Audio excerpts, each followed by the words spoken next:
¿Cómo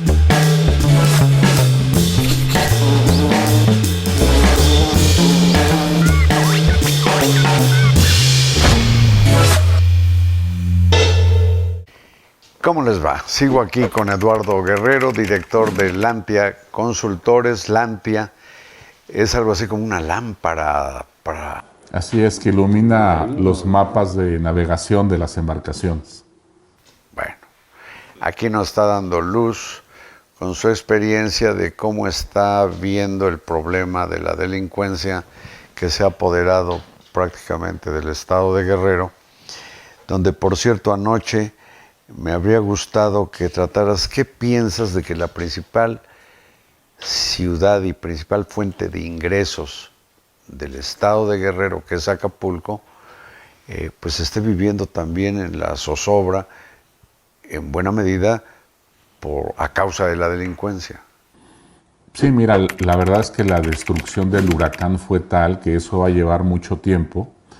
Creo que más o menos el gobierno se dio cuenta del potencial de conflicto del problema y mandó a 10,000 guardias nacionales, Carlos, solamente en Acapulco, 10,000 guardias. Estamos hablando del 10% de la fuerza de la Guardia Nacional concentrada en una sola ciudad. Eso ha evitado, Carlos, algo, digamos, un problema social mucho mayor, pero no ha podido evitar una serie de asesinatos y masacres en varias partes de la ciudad, incluso en la avenida Miguel Alemán, exactamente, ¿no? Ha habido ya recientemente cosas que me preocupan mucho, ¿no? Actos de vandalismo, de rapiña, y me enteré que el fin de semana varios grupos estuvieron invadiendo fraccionamientos con casas de gente de la Ciudad de México, que tiene allá sus casas de fin de semana, están desocupadas, las tienen ya bien ubicadas y están empezando a invadirlas. Bueno, pues qué problemón en lo que llegó a ser el principal centro turístico o uno de los principales del mundo. Así es. Que es Acapulco. Pero bueno, también anoche yo te dejé planteado que ojalá nos des una visión a la audiencia y a mí de cómo ves este problema a nivel nacional. Claro, mira, te doy rápido unos trazos principales de la situación del país. El estado más violento sigue siendo Guanajuato, ya lleva 6 años con el de mayor violencia criminal. Celaya, Salamanca, Irapuato y León son muy violentos, pero fíjate que curiosamente San Miguel de Allende y Guanajuato están tranquilísimos. Ese es un fenómeno que habría que analizar muy bien, ¿no? Me imagino que tiene que ver con el carácter turístico de las ciudades, quizás también el número de extranjeros que viven en esas dos ciudades, y los asesinatos en esas otras ciudades que te comentaba es de mucha gente muy pobre, Carlos. Cuando tú le pegas a la gente pobre y no te metes con la clase media ni con los ricachones o la clase política, un poco la actitud de los gobiernos es dejar hacer, ¿no? Entonces algo así ha pasado en Guanajuato, desgraciadamente, y las autoridades han sido bastante omisas en reducir esa violencia, ¿no? Pero el número de asesinatos parece ser que quien la gana es Colima, ¿no? Per cápita, porque es un estado muy pequeñito, y ahí en Colima lo que tenemos también es una situación que desde que tomó posesión la gobernadora nueva, ha estado amenazada de muerte por Cártel Jalisco Nueva Generación. Entonces una mujer pues con mucho temor de ser atacada por un comando criminal, y desafortunadamente no ha podido todavía remontar la situación completamente, ¿no? ¿Chiapas? Chiapas lo tenemos muy mal, con un estado también de degradación gradual, ¿no? La selva lacandona, Carlos, se ha convertido en una gran pista de aterrizaje de avionetas con el tema del narco. Tenemos a ciudades... Ha disminuido la afluencia a centros arqueológicos precisamente por el riesgo de vivir una extorsión, un secuestro, no sé qué, en los trayectos, ¿no? Así es, a los empresarios los traen amolados en las carreteras, robándoles y bloqueándoles la distribución de víveres, de abarrotes.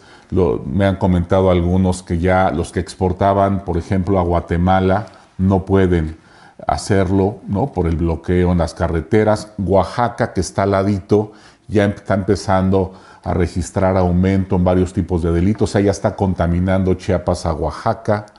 Y en paralelo, perdón, los atracos al transporte de carga en distintos estados y carreteras. Así es, así es. Incluso aquí cerquita de la Ciudad de México, en Querétaro, tenemos un problemón en la carretera con ataques, ¿no? Ayer salió un video de la carretera de Palmillas a la ciudad de Querétaro con agresiones y...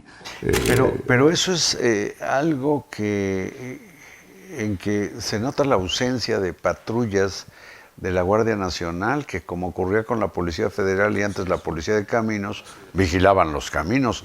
No hay vigilancia en las carreteras. Sí, fíjate que eso ya se volvió un problema crónico porque también la Policía de Caminos pues tenía una mala reputación y pensaron que lo iban a resolver con la Guardia, pero la Guardia también está cayendo en los mismos vicios que la Policía de Caminos. Entonces, en los lugares críticos, en los tramos más complicados, pues hay una ausencia de autoridad. Muchos de estos asaltos son en la noche y aquellas empresas que han adoptado tecnologías para cerrar en automático las puertas, por ejemplo, de la unidad y evitar el robo, los choferes son asesinados como represalia por el uso de estas tecnologías. Entonces hay también ahí un dilema, digamos, de los empresarios de usar esto porque pueden poner en peligro de muerte a sus conductores, ¿no? Y en la actuación de las fuerzas federales, ¿te llama o no la atención que a las Fuerzas Armadas se les asignan cada vez más tareas? Una de las más recientes es el bacheo de caminos y carreteras en 7 estados del sureste, pues en lugar de mandarlos a las carreteras o a los centros donde la delincuencia tiene una gran actividad y, por supuesto, sangrienta. Sí, es paradójico, Carlos, que en una situación pues, de emergencia en la que se encuentran varios estados del país, tengamos al ejército, a los marinos y a la propia Guardia distraída en labores pues, y en funciones que no les corresponden, ¿no? En el tema del Tren Maya, la refinería, las aduanas. Y manejando negocios como la nueva aerolínea, como la administración de lugares turísticos, incluido el famoso Tren Maya, pero también la construcción de hoteles y con la potestad de poder cobrar el ejército los dividendos de los negocios. El ejército nada más me lo imagino yendo a cobrar la renta de un Oxxo en un aeropuerto como el Felipe Ángeles. Sí. Fíjate ahí, Carlos, que yo creo que durante la próxima administración, pues ahí va a tener un gran talón de Aquiles el ejército, porque sin duda me parece que la corrupción en muchos cuerpos del ejército va a ser generalizada, ¿no? Y entonces la próxima administración se va a encontrar ahí pues muchas sorpresas y otras cosas no tan sorprendentes de abuso, de autoridad, de robo, en despoblado, de fraudes. Y ahí quizás toquen esa llaga de corrupción y ahí logren ir también regresando al ejército a los lugares que les corresponden. No creo que la próxima presidenta, sea quien sea, vaya a tolerar este estado de cosas con el ejército. Yo creo que lo van a regresar a sus funciones originales y una manera de hacerlo, Carlos, van a ser los hallazgos de corrupción que hay y las acusaciones de corrupción. Sí, que fue el gran riesgo de ponerlos inclusive en trabajos donde no tiene que rendir cuentas, no se sabe cómo licitó o no contratos de obra con particulares. Y antes, Eduardo, decían que en los años 50, 40, todavía en los 60, a los generales se les tranquilizaba nombrando los directores de aduanas y se les rotaba para evitar la corrupción de la institución toda. Pero al parecer ahora pues está en un riesgo bárbaro. Una institución, por cierto, muy reconocida por la sociedad. No, bueno, con una aprobación enorme. En ese sentido, López Obrador fue, digamos, visionario en el sentido de que cuando puso al ejército cerquita de él, también pues se benefició de la popularidad que tiene el ejército, pero cuando colocas a cuerpos del ejército, como tú bien decías, haciendo negocios en lo oscurito con muchísimo dinero, pues claro que creas las condiciones para que cualquier persona, no solamente los soldados, pues se vuelva sumamente corrupto, ¿no? Es uno de los grandes problemas.